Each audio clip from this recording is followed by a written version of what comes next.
ಇವಾಗ jet point trekking ಶುರು ಮಾಡ್ತಾ ಇದ್ದೀನಿ. ಫುಲ್ ಎಲ್ಲ ಮುಡ ಮುಚ್ಕೊಂಡು ಹೋಗ್ಬಿಟ್ಟಿದೆ, ಏನು ಕಾಣಿಸ್ತಾನೆ ಇಲ್ಲ. ಅಲ್ಲೇ ಆದಿ ಜೀವಜಾಲ, ಅಲ್ಲೇ ನಮ್ಮ ನಿಮ್ಮ ಮೂಲ. ಒಬ್ಬನೇ ಇದ್ದೀನಿ, ಸರಿಯಾಗಿ ಹೆದರಿಕೆ ಆಗ್ತೈತೆ.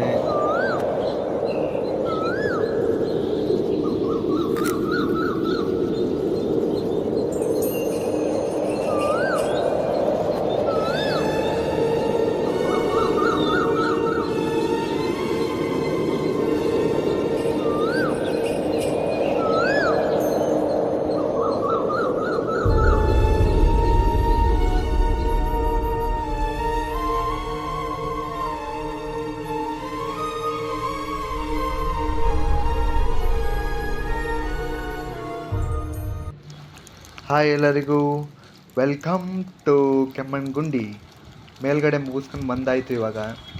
ಈಗ ಜೆಟ್ ಪಾಯಿಂಟ್ ಟ್ರೆಕ್ಕಿಂಗ್ ಕಡೆ ಹೊರಡುವಂಥ ಸಮಯ. ಬನ್ನಿ ಹೊರಡೋಣ.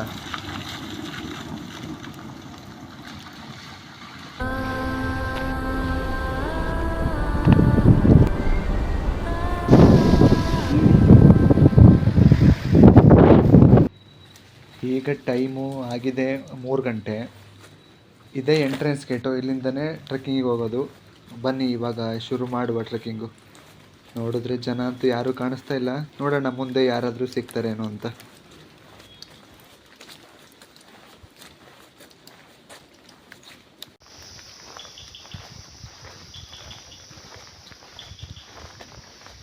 ಎಂಟ್ರೆನ್ಸಲ್ಲಿ ಕ್ಯಾಶ್ ಇಸ್ಕೋತಾರೆ, ಪಾರ್ಕಿಂಗ್ ಫೀಸ್ ಅಂತ.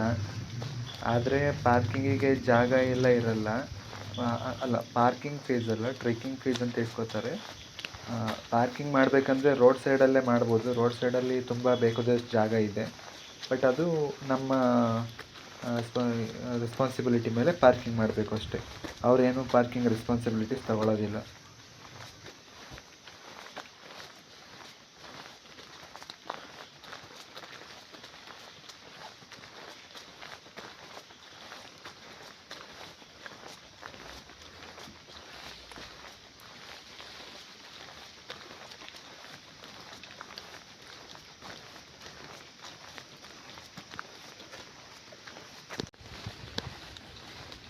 ನೋಡಿ, ನಮ್ಮ ಕಾಡಿನ ಮ್ಯೂಸಿಷಿಯನ್ಸು ಒಳ್ಳೆ ಸೌಂಡ್ ಮಾಡಿದ್ರೆ ಬ್ಯಾಕ್ಗ್ರೌಂಡಲ್ಲಿ ಕೇಳಿಸ್ತಿದೆ ಅನ್ಕೋತೀನಿ.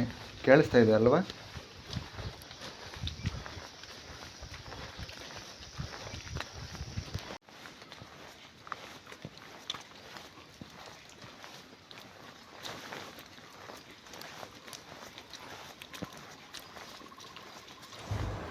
ನಮ್ಮ ಕರ್ನಾಟಕದಲ್ಲಿರೋರು ಜೀವನದಲ್ಲಿ ಒಮ್ಮೆ ಆದ್ರೂ ಚಿಕ್ಕಮಂಗ್ಳೂರು ನೋಡಬೇಕು. ಯಾಕೆಂತಂದರೆ ಅದಷ್ಟು ಚೆನ್ನಾಗಿರೋವಂಥ ಜಾಗ. ನನ್ನ ಅದೃಷ್ಟ ಏನಪ್ಪ ಅಂತಂದರೆ, ನಾನು ಹುಟ್ಟಿರೋದೇ ಚಿಕ್ಕಮಗಳೂರಲ್ಲಿ. ಸೊ ಯಾವಾಗ ಬೇಕೋ ಅವಾಗೆಲ್ಲ ಎಲ್ಲಿ ಬೇಕಲ್ಲಿ ಸುತ್ಕೊಂಬರ್ಬೋದು.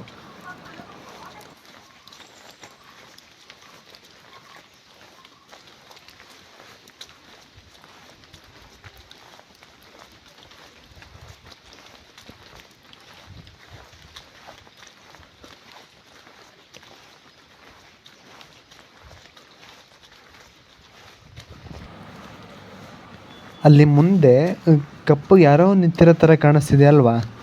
ಬನ್ನಿ ನೋಡೋಣ ಯಾರಾದರೂ ಇದ್ದಾರೇನೋ ಅಂತ. ಯಾರಾದರೂ ಸಿಕ್ಕಿದ್ರೆ ನನಗೂ ಒಂದು ಒಳ್ಳೆ ಕಂಪನಿ ಆಗುತ್ತೆ. ಹೋ, ಮರ ಇದು. ನಾನು ಯಾರೋ ಮನುಷ್ಯ ಅಂತ ಅಂದ್ಕೊಂಡೆ. ಸೊ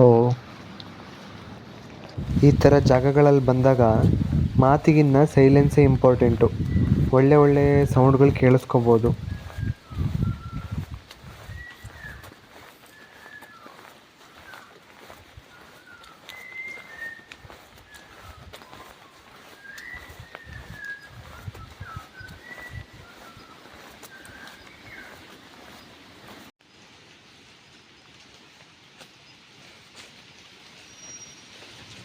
ಮಳೆ ಬರೋದಕ್ಕೆ ಶುರು ಆಯಿತು. ಇಲ್ಲಿ ಸಣ್ಣ ಸಣ್ಣ ಫಾಲ್ಸಲ್ಲಿ ಇರೋವಂಥ ನೀರು ಹರಿತಾ ಇದೆ. ನೀರಿನ ಸೌಂಡು ಜುಳು ಜುಳು ಅಂತ ಬರ್ತಾ ಇದ್ದಾವೆ. ಬನ್ನಿ ಕೇಳಿಸ್ತೀನಿ ಅದನ್ನು ನಿಮಗೆ.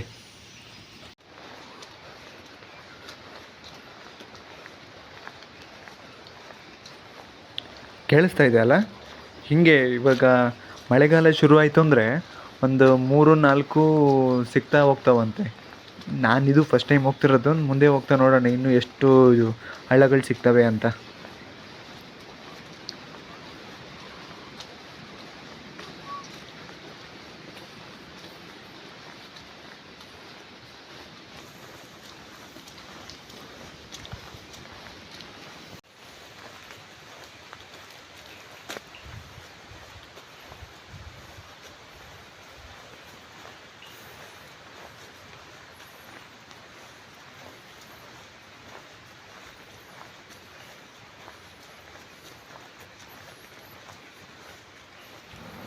ಇಲ್ಲಿ ಮುಂದೆ ಯಾವುದೋ ಹಳ್ಳ ಇದೆ ಅನಿಸುತ್ತೆ, ಸೌಂಡ್ ಬರ್ತಾ ಇದೆ, ಬನ್ನಿ ನೋಡೋಣ.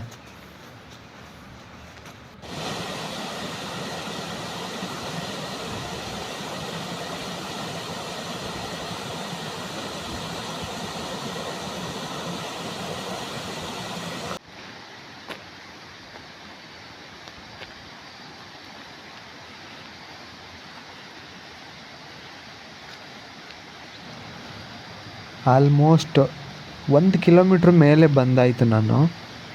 ಯಾರೂ ದಾರೀಲಿ ಸಿಗಲೇ ಇಲ್ಲಪ್ಪ. ಮೋಸ್ಟ್ಲಿ ಯಾರೂ ಬಂದಿಲ್ಲ ಅಂತಲೋ ಏನೋ ಗೊತ್ತಾಗ್ತಾಯಿಲ್ಲ.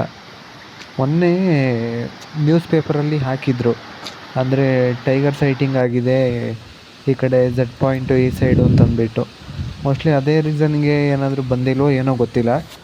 ಯಾರೂ ಇಲ್ಲಿ ತನಕ ಅಂತೂ ನನಗೆ ಸಿಕ್ಕಿಲ್ಲ. ನೋಡೋಣ ಮುಂದೆ ಏನಾದರೂ ಸಿಗ್ತಾರಾ ಹೇಗೆ ಅಂತ. ಇವಾಗ ನನ್ನ ಪರಿಸ್ಥಿತಿ ಹೆಂಗಾಗಿದೆ ಅಂದರೆ, ಖಾಲಿ ಕಾಡಲ್ಲಿ ನಾನೇ ರಾಜ ಅಂತ ಅನ್ನಂಗೆ ಆಗೈತೆ. ಇವಾಗ ಬರೋದೆಂಗೋ ಬಂದುಬಿಟ್ಟಿದ್ದೀನಿ, ಹೋಗಂಗೂ ಇಲ್ಲ ಬಿಡಂಗೂ ಇಲ್ಲ, ಮುಂದೇನೂ ಹೋಗಂಗಿಲ್ಲ ಹಿಂದೇನೂ ಬರೋಂಗಿಲ್ಲ. ಆ ಥರ ಸಿಚುವೇಷನಲ್ಲಿ ಸಿಗಾಕೊಂಡಿದ್ದೀನಿ ನಾನು ಇವಾಗ. ದೇವರೇ ಕಾಪಾಡಪ್ಪ, ನಮ್ಮ ಅಪ್ಪಂಗೆ ಬೇರೆ ಒಬ್ಬನೇ ಮಗ ನಾನು, ಹುಷಾರಾಗಿ ಮನೆ ತನಕ ಹೋಗಂಗೆ ಮಾಡಪ್ಪ ದೇವರೇ.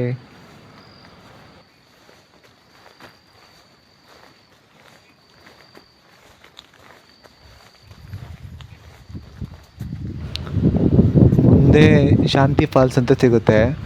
ಅದಾದಮೇಲೆ ಸ್ಟೀಪ್ ದಾರಿ, ಅಂದರೆ ಕಡ್ದಾಗಿರೋಂಥ ದಾರಿ. ಅದಾದಮೇಲೆ ನಮಗೆ ಪೀಕ್ ಸಿಗುತ್ತೆ, ಅಂದರೆ ಝಡ್ ಪಾಯಿಂಟ್ ಪೀಕು. ಇದಿಷ್ಟು ನಮಗೆ ಇರೋಂಥ ಚೆಕ್ ಪಾಯಿಂಟ್ಸ್ ಇವಾಗ.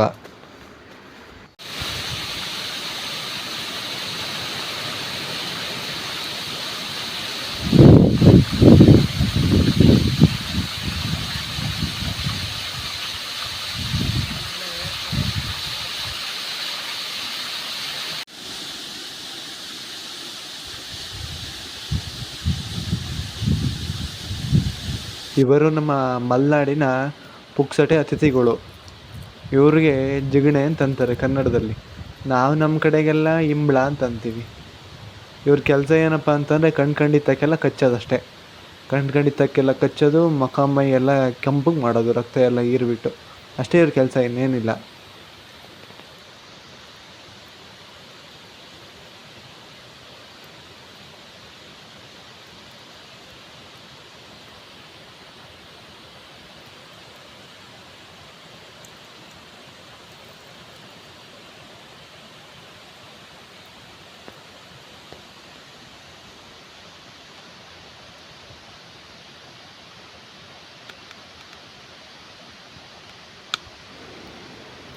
ಇವು ಕಚ್ಚೋದ್ರಿಂದ ಬಾಡಿಗೆ ತುಂಬ ಒಳ್ಳೆಯದು.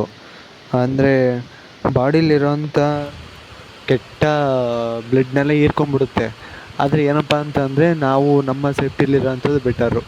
ಬರುವಾಗ ಒಳ್ಳೊಳ್ಳೆ ಈ ಥರ ಟ್ರೆಕ್ಕಿಂಗೆಲ್ಲ ಮಳೆಗಾಲದಲ್ಲಿ ಬರುವಾಗ ತುಂಬ ಮೈಕೈ ಕವರ್ ಆಗೋ ಥರ ಕ್ಲಾತಿಂಗ್ ಹಾಕೊಂಬಂದ್ರೆ ಬೆಟರು. ಯಾಕೆಂತಂದರೆ ಎಕ್ಸಸ್ ಆಗಿ ಬ್ಲಡ್ ಲಾಸ್ ಆಗಿಬಿಡುತ್ತೆ ಆಮೇಲೆ ಜಾಸ್ತಿ ಕಚ್ಚಿದ್ವು ಅಂತ ಅಂದರೆ. ಅದೊಂದೇ ಮೇಯ್ನ್ ಪ್ರಾಬ್ಲಮ್ಮು.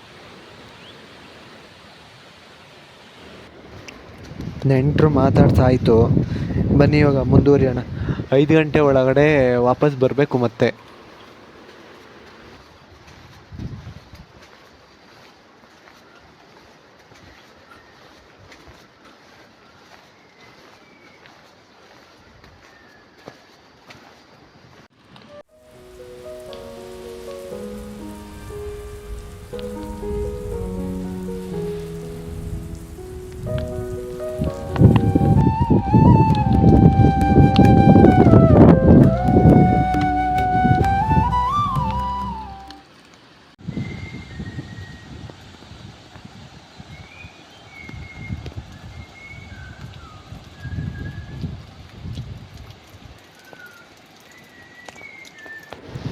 ನಿಜವಾಗ್ಲೂ ನನಗೆ ಜೀವನದಲ್ಲಿ ಮರೆಯೋಕ್ಕಾಗ್ದಿರೋಂಥ ಒಂದು ಒನ್ ಆಫ್ ದ ಒಳ್ಳೆ ಎಕ್ಸ್ಪೀರಿಯನ್ಸ್ ಆಗ್ತಾಯಿದೆ ಇದು. ಯಾಕೆ ಅಂತಂದರೆ ಒಬ್ಬನೇ ಬರ್ತಾಯಿದ್ದೀನಿ, ಒಳ್ಳೆ ಒಳ್ಳೆ ಎಕ್ಸ್ಪೀರಿಯನ್ಸು, ಒಳ್ಳೆ ಒಳ್ಳೆ ವ್ಯೂಸ್ಗಳು ಸಿಗ್ತಾ ಇದ್ದಾವೆ. ಸಖತ್ತಾಗಿದೆ ಮಾತ್ರ ಎಕ್ಸ್ಪೀರಿಯನ್ಸ್ ಇದು.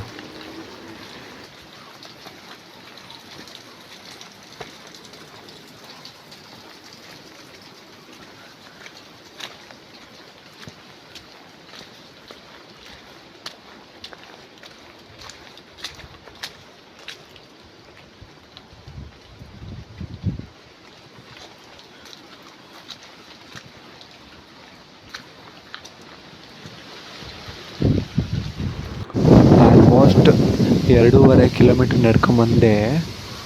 ಯಾರೂ ಇಲ್ಲ, ಜನನೂ ಯಾರೂ ಇಲ್ಲ. ನೋಡಿ ಮುಂದ್ಗಡೆ ಇರೋದು ಏನೂ ಕಾಣಿಸ್ತಿಲ್ಲ. ಮುಂದೆ ಹೋಗೋದು ಹಿಂದೆ ಬಿಡೋದು, ಏನು ಮಾಡೋದು ಅಂತ ಯೋಚನೆ ಆಗೈತೆ ಇವಾಗ ನನಗೆ. ಅದೇನೇ ಆಗಲಿ, ಆಗಿದ್ದಾಗಲಿ ಹೋಗ್ಬಿಡ್ತೀನಿ ಮುಂದೆ. ನಾನು ಆಗಿದ್ದು ನೋಡ್ಕೊಳ್ಳೋಣ ಮುಂದೆ ಏನಾಗುತ್ತೆ ಅಂತ.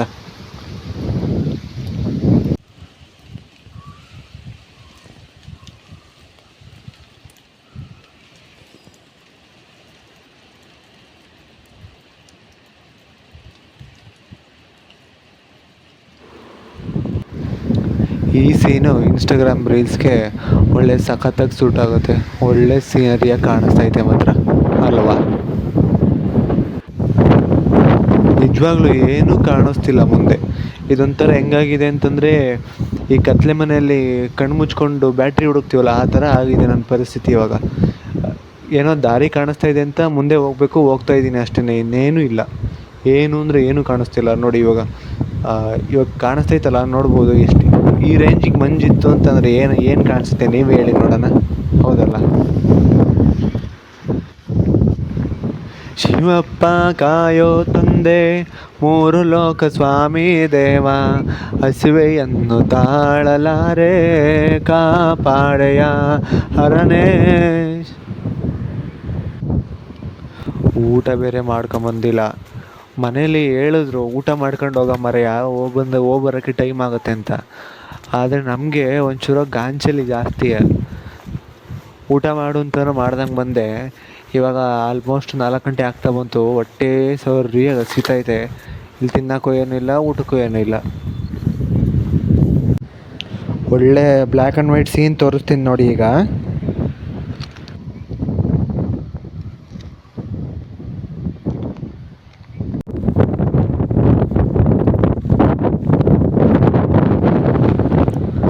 ಆಲ್ಮೋಸ್ಟ್ ಹತ್ತೋದಕ್ಕೆ ಬಂದಾಯಿತು. ಸದ್ಯ ಈ ಗಾಳಿ ನನ್ನನ್ನು ಒತ್ಕೊಂಡು ಹೋಗದೆ ಇದ್ರೆ ಸಾಕಾಯ್ತು ಮರೆ.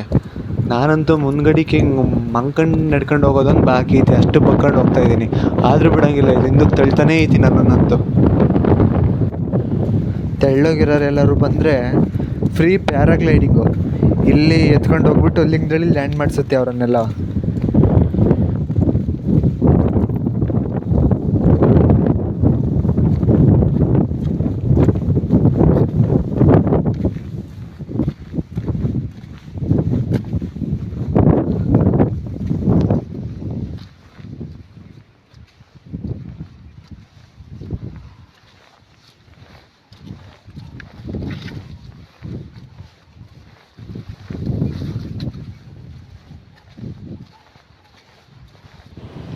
ಹೆಂಗಿತ್ತು ಬಂದಿದ್ದು ರೂಟು? ಮಸ್ತಾಗಿತ್ತು ಅಲ್ಲ? ಯಾರಿಗೂ ಈ ಥರ ಎಕ್ಸ್ಪೀರಿಯೆನ್ಸ್ ಆಗೇ ಇರಲ್ಲ. ಒಬ್ಬರೇ ಬರೋದು, ಅದರಲ್ಲೂ ಯಾರೂ ಇರಲ್ಲ. ಈ ಥರ ಮೋಡ ಬೇರೆ, ಮಳೆ ಅಲ್ಲ, ಮಂಜು ಮಳೆ ಎಲ್ಲ ಒಳ್ಳೆ ಭರ್ಜರಿ ಎಕ್ಸ್ಪೀರಿಯೆನ್ಸ್ ಮಾತ್ರ ನನಗಿವದು.